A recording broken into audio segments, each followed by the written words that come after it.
गाय अनादिकाल से सभी की निष्काम सेवा के केंद्र में कभी नहीं रही। इतिहास पढ़ने वाले और अपने धर्म को जानने वाले लोग ये ठीक से जानते हैं, सहस्त्रार्जुन को गाय के चमत्कारी गुणों से प्रेम था, या कह लीजिए आसक्ति थी।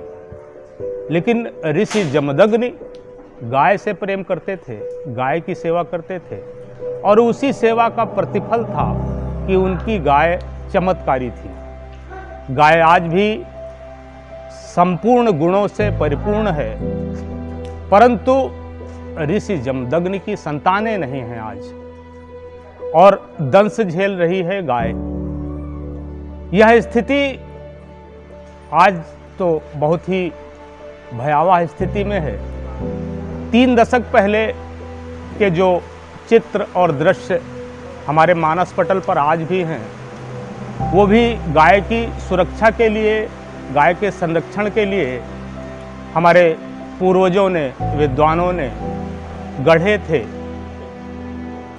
हमें याद है कि गांव में गाय की सुरक्षा के लिए, गौवंश की सुरक्षा के लिए एक ऐसा नियम था जो आज हमारी पीढ़ी के गांव में रहने वाले लोग जानते होंगे।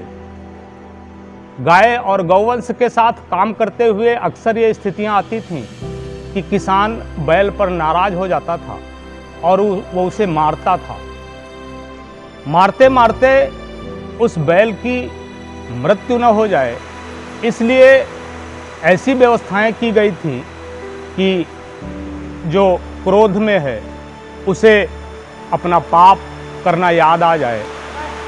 हमारे यहाँ गौवंश की मृत्यु पर इतना बड़ा दंड था, सामाजिक दंड था।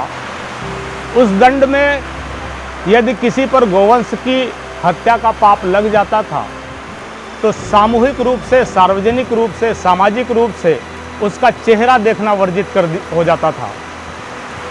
उस व्यक्ति को अपना चेहरा किसी चादर से ढककर 7 गांवों में भिक्षा मांगनी होती थी। ऐसे भिक्षुक एक आध हमारे सामने से गुजरे हैं। तब अम्मा हमें वहाँ से ले जाकर कमरे में बंद कर देती थी।